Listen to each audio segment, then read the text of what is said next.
Capítulo número 1. Las creencias. Es un conjunto de ideas que se considera real, que si pensamos que podemos lo lograremos, y si pensamos lo contrario no lo lograremos. Según David Fishman, las creencias son ideas que asumimos como realidad y terminan normando nuestra vida. Tipos de creencias. Creencias empoderantes. Son ideas positivas que nos ayudan a alcanzar nuestros logros, que nos motivan a emprender nuevos retos y proyectos. Por ejemplo, el yo sí puedo, fallar es aprender o yo creo mi propio éxito. Creencias limitantes. Son ideas negativas que nos quitan oportunidades, que nos restan motivación para emprender nuevos retos y proyectos. Por ejemplo, yo no puedo, soy incapaz o no lo lograré. Emanuel Ofoso. Al nacer Emanuel, su madre se dio cuenta que había nacido con una de sus piernas deformada. Nació en Ghana, donde tenían la creencia que los discapacitados eran una maldición. Pero su madre decide darle todo su cariño y amor a su hijo. Su padre los abandona y la madre al poco tiempo cae enferma. Emanuel decide trabajar. Lo hace ganando $2 diarios, lo suficiente para sobrevivir en la pobreza. Luego fallece su madre, pero él tenía la profunda convicción y creencia de que los discapacitados sí podrían aportar a la sociedad y marcar la diferencia. Es en eso que decide recorrer Ghana montando en una bicicleta donada y con una sola pierna. En Ghana la mayoría dicen que los discapacitados no pueden hacer nada, pero Emanuel demuestra a la gente que los discapacitados sí pueden contribuir en la sociedad. Al comienzo pasó inadvertido, pero poco a poco empezó a tener personas que lo seguían. En poco tiempo Emanuel pasó a ser una celebridad en Ghana y un símbolo para los discapacitados en su país. Posteriormente Emanuel ganó un premio de Nike como el deportista más inspirado del año y recibió $50,000. La vida de Emanuel fue capturada en un extraordinario documental que hizo aún más conocido su historia. Hoy se encuentra en Ghana creando colegios para discapacitados y para personas que no pueden pagarse la educación.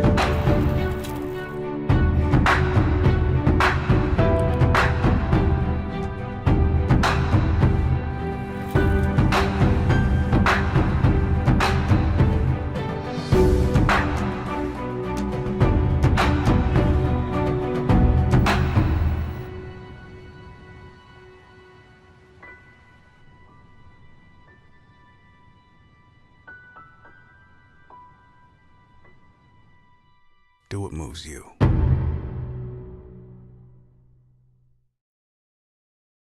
Capítulo 2. Cambiando nuestras creencias.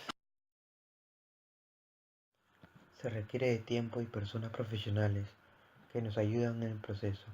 Hay dos estrategias, el psicoanálisis y una terapia alternativa denominada renacer. Estas estrategias no resuelven traumas complejos inconscientes, pero pueden ayudar a vencer creencias limitantes que impiden que distribuyamos al máximo con nuestro potencial. Trabajando con el inconsciente, psicoanálisis. El psicoanálisis se basa principalmente en procesar y entender las emociones negativas que se generan como resultado de creencias limitantes. Cuando se trabaja con una terapia emocional inconsciente, sale la rabia y a continuación aparecen al costado de las creencias limitantes que estas emociones han generado. Mientras que el psicoanalítica escucha y trata de controlar algunas incongruencias que le den pistas de que podrían haber algún problema de niñez. Es como si la emoción negativa inconsciente fuera el guardián que cuida las creencias limitantes. Trabajando con el inconsciente, el renacer ayuda al paciente a hiperventilar entre 30 minutos y 1 hora. Durante este tiempo el paciente solo inhala y exhala fuertemente. A medida que hacemos varias sesiones, regresamos a nuestra niñez, donde están las heridas y el dolor. Sentimos nuevamente las emociones negativas y estas pierden fuerza y nos liberamos. El investigador propone que la hiperventilación debilita nuestros mecanismos de defensa conscientes y liberaría las memorias emocionales almacenadas en el sistema límbico. El renacer no es un tipo de terapia psicológica, sino un tipo de terapia alternativa en el que trabaja a partir de una técnica de respiración. Experiencia directa. Mandarse y arriesgarse. Darlie Bean plantea que así como sacamos conclusiones de terceras personas a base de sus conductas, también sacamos conclusiones sobre nosotros a partir de nuestras conductas. Mandarse y arriesgarse es la mejor manera de generar conciencia empoderante. El ser humano tiene tres zonas: el pánico, el crecimiento y el confort. Explicando un poco sobre zona de confort, se dice que abarca todo aquello que conocemos, esos ambientes de los que nos sentimos parte y en donde estamos totalmente a gusto, pero eso mismo que nos protege también puede causarnos daño. Acomodarse significa estancarse, no buscar nuevos estímulos, nuevos retos. Zona de crecimiento: asumimos riesgos pero controlados. Es como una persona que no sabe nadar, se lanza al mar, pero nada donde tiene piso. Zona de pánico: es cuando el riesgo que tomamos es demasiado grande. Experiencia indirecta: mandarse o arriesgarse. Se dice que a veces el solo hecho de ver a otra persona hacerlo es suficiente para convencerlas y cambiar sus creencias. Albert Bandura llamó a esta experiencia directa. El investigador italiano Rasolati descubrió las neuronas espejo, que son neuronas que se activan cuando terceros hacen conductas o muestran sentimientos. Son neuronas que nos permiten ser empáticos. Visualización: cuando visualizamos una actividad, nuestro cerebro la vive como si fuera una realidad. Nuestra mente es el mejor simulador que existe y no diferencia entre imaginar el éxito y lograr el éxito. Al imaginarnos siendo exitosos, una y otra vez nuestra mente se lo cree. Como vimos, la mente tiene un mecanismo de búsqueda de consistencia. Intenta que lo que creen se plasma en la realidad. Como la mente visualiza que pueden lograr la meta, estará más dispuesta a buscar que exista consistencia y que la meta se plasme en la realidad. Afirmaciones: las afirmaciones son enunciados de verdad que intentamos creer. En la medida que estos son repetitivos frecuentemente y con convicción, terminan convirtiéndose en realidad. Si la persona repite "soy un ser valioso y competente y puedo alcanzar todo lo que puedo alcanzar, todo lo que me propongo en la vida", su mente se convencerá de los enunciados y luego, por el mecanismo de consistencia, intentará hacerlo realidad. Capítulo 3. El trabajo arduo. ¿Por qué no está más fregado? Definición: es el logro de una actividad que se da a base de esfuerzo y dedicación que una persona pone y como recompensa recibirá el logro y el éxito gracias al trabajo arduo. Según David Fishman, el camino al éxito es largo y requiere de muchas horas de trabajo arduo. Las creencias empoderantes ayudan, nos dan una dirección, nos animan, nos dan optimismo. Historias sobre trabajo arduo. La billetera, el billete de la lotería. Un hombre va a la iglesia y reza a Dios diciendo: Dios, he sido bueno. Le pide que por favor gane la lotería. Eso era lo único que pedía. A la semana el hombre le recuerda a Dios que ayudó a su hermano y que además ayudó a una persona que tuvo un accidente y que le cuidó y que además creó una fundación para la ayuda de los niños. A la tercera semana el hombre va de vuelta a la iglesia y le dice a Dios que ayudó a niños huérfanos, que recogió mendigos de la calle, y en eso se escucha una voz celestial diciéndole: yo te ayudo, pero por lo menos compra el boleto de la lotería.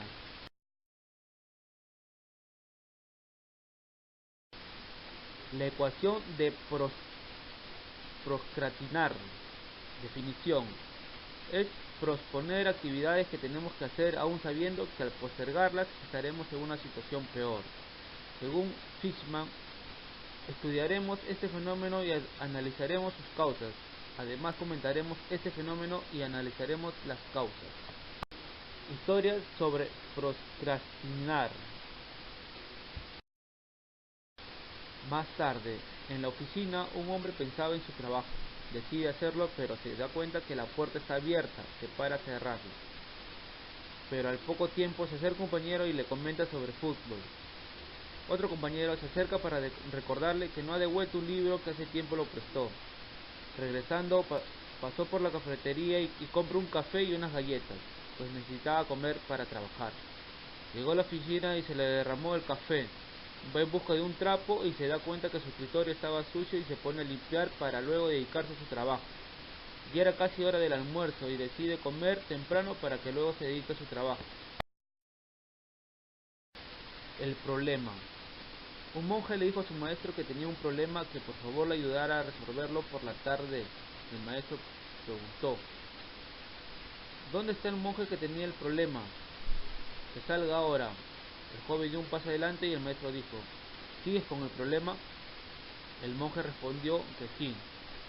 Aquí hay una persona que ha cargado un problema desde la mañana hasta la noche y no se ha preocupado, dijo el maestro. Si tu problema hubiera consistido en que tuvieras la cabeza debajo del agua y no pudieras respirar, no habrías aguantado más de un minuto con él. Según Fishman, la historia ancestral se relaciona con la ecuación de procrastinar. Podríamos responder la pregunta del maestro evaluando la expectativa, valor, impulsividad y demora en la gratificación del problema para encontrar alguna causa que explique su demora. Capítulo 4. Suerte. La suerte es un evento que ocurre más allá del control de uno, sin importar la voluntad propia, la intención o el resultado deseado. También son sucesos o circunstancias, sean positivas o negativas, que no han sido intencionadas o previstas, sino que se atribuyen a la acción del azar o la casualidad. Según David Fishman, en el año 2012, la suerte es una fuerza extrema, incontrolable de la naturaleza. La historia sobre la suerte. Frein Selak viajaba de Sarajevo a Dubrovnik. El tren se descarriló y cayó en un río congelado. Murieron 17 personas, pero Selak pudo nadar de regreso a la costa sano y salvo. Al siguiente año viajaba en avión de Zagreb a Rijeka, cuando una de las puertas del avión salió volando y él fue succionado hacia afuera de la nave. En 1996 viajaba en un bus, cuando este se salió de la carretera y cayó al río. 4 personas murieron, pero nuevamente salió ileso del accidente. En el año 1970 conducía por una pista cuando su auto se incendió. Tuvo tiempo de parar y salió corriendo antes de que el auto estrellara. En 1996, mientras manejaba por un camino, al momento de dar la curva se le cruzó un camión y él tuvo que saltar al precipicio para esquivarlo. Al siguiente año ganó la lotería de $1 millón. Al siguiente año fue contratado para hacer un comercial, pero él no aceptó, porque ya no quería tentar más su suerte. Joseph Pulitzer. Joseph Pulitzer fue un hombre de negocios, dueño de grandes periódicos en Estados Unidos. Sin embargo, él vino desde Hungría sin $1 y con problemas de salud. Él pasaba mucho tiempo en la biblioteca, donde allí conoció a un editor de un periódico local.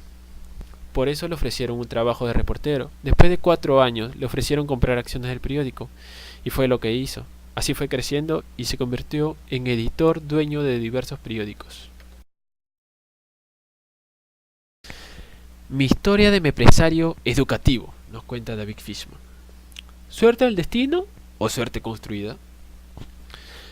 Nos cuenta que él había estudiado ingeniería civil en Estados Unidos y Jack Hunter me había buscado para ser contratado para esta empresa. Estaba emocionado, era mi primer día de trabajo, no sabía nada de ingeniería, pero sabía que se las arreglaría. Lo enviaron a una obra en Pisco. Fue una experiencia terrible, así que regresó a Lima, a que lo movieran de lugar, y fue en eso que empezó a trabajar con una computadora. En esta empresa conoció a su socia de toda su vida, Mariana Rodríguez. Empezaron a hacer software, pero no todo le fue bien. Así que cambiaron de parecer y empezaron a dictar cursos donde les fue mejor porque sabían que el mercado de la educación era bueno.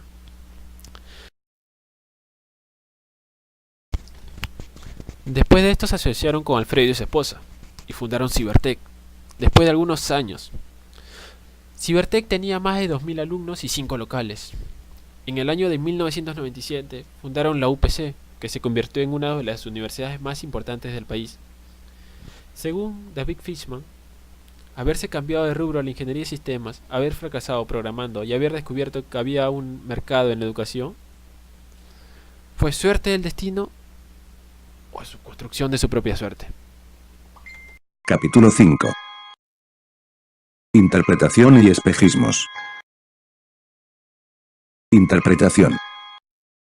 Definición: la interpretación es una forma de ver de otra manera los obstáculos, es decir, asumirlas como retos positivamente y seguir adelante. Según David Fishman, si tenemos una interpretación más optimista, nos mantendremos a flote y seguimos con fuerza en el ciclo del éxito.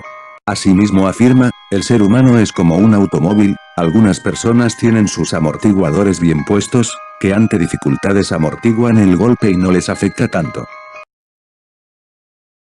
El diálogo interno negativo y las creencias distorsionadas. Todo o nada, blanco en este tipo de pensamiento, la persona se va al extremo de todo o nada, no hay puntos intermedios o zonas grises. Sobre generalización en este tipo de pensamiento asumimos que alguna dificultad o aspecto negativo es permanente en el tiempo o abarca todos los aspectos de nuestra vida. Visión de túnel es cuando nos concentramos solo en lo negativo y descartamos todo lo positivo de la situación. Saltar a conclusiones es cuando interpretamos negativamente una situación sin tener evidencias de que es realmente el caso. Etiquetar es cuando no asignamos un adjetivo destructivo y negativo que nos categorice y nos define como personas. Personalización y culpa es cuando asumimos la responsabilidad por todos los eventos, incluso aquellos de los que no somos responsables. Magnificación es cuando exageramos la importancia de nuestros problemas o dificultades y somos fatalistas en cuanto a las consecuencias. Los espejismos. Profundizando en los pensamientos irracionales, los pensamientos irracionales negativos son como la hierba mala, y las semillas buenas son nuestras metas. No hay que hacer esfuerzo, así como estos pensamientos que nos invaden y nos quitan tranquilidad. Cambiando los pensamientos irracionales, ahora es importante aprender a cambiar las que nos ayuden a continuar perseverando. Como dice Ralph Charell, tu diálogo interno te hace sentir amado o abandonado. Tomemos control de este diálogo para que no sea un obstáculo. Convirtiendo el fracaso en aprendizaje. El camino al éxito está lleno de obstáculos, dificultades, errores y fracasos. Una forma de lidiar con las creencias limitantes es con la experiencia indirecta. ¿Por qué tenemos tanto miedo a fallar? Fallar es algo natural para los bebés, pero cuando los adultos fallamos, sufrimos y la tomamos demasiado en serio.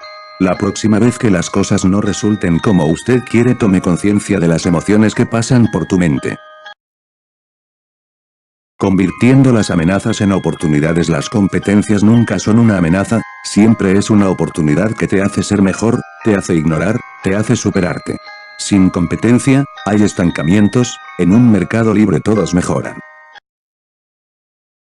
La autoafirmación, una estrategia para soportar los golpes en el camino éxito. Personas pueden afirmarse a sí mismas a través de actividades que les recuerden quiénes son en realidad. Al hacerlo fortalecen su identidad y reducen el impacto de amenazas contra la autoestima. Capítulo 6. Aplicando el modelo. Dos casos internacionales. Historia de Chris Gardner. Chris durante su niñez tuvo que afrontar y soportar tremendas dificultades, pero a pesar de eso salió adelante. No conoció a sus padres a los 28 años. Vivía con su padrastro, él le golpeaba mucho porque tenía problemas de estabilidad emocional. Sufrió mucho de niño, pero a pesar de eso se hizo la promesa de que su hijo no pasaría por esto. Su pareja los abandonó dejándolo a él y a su hijo solos contra el mundo. Vive apuros económicos y las dificultades no cesaban e incluso fue encerrado en la cárcel.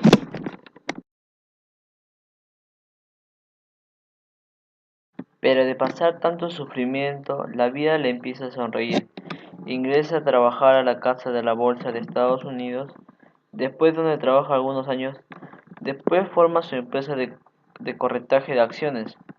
Ahora Chris es un multimillonario y recorre el mundo contando su historia, tratando de ayudar a las personas a tener fe que es posible salir adelante a pesar de todas las dificultades.